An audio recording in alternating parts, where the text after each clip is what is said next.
Hi there and welcome to Hyundai Power Products. My name is Adrian and today I've got a little tip for you when using pressure washers and particularly when you're starting them up.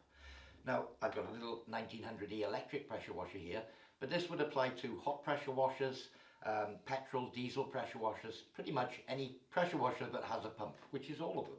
So when you're starting it up, switch it off at the mains, obviously, or plug it in at the mains first while your hands are dry. That's always a good tip. So plug it into the mains and make sure that no water is going to get anywhere near the plug. So now we're going to get to the important bit now. With the machine switched off, we'd connect the water and turn the water supply on.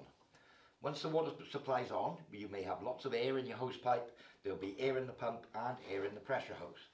So once the pressure is on and you've turned the tap on, without starting the machine, pull the trigger on your lance and let all the water flow through until you've got no more bubbles coming out of the lance. At this point is where you could switch the machine on. So the reason for this is that the pumps themselves are typically cooled by the water. If you start the pump up and the water isn't present, it's going to run for a short period of time with no water in it, or little water, or air, that sort of thing, and it's not going to cool efficiency, and that will shorten the life of your pump. So that's a number one tip from Aid here about starting up of pressure washers.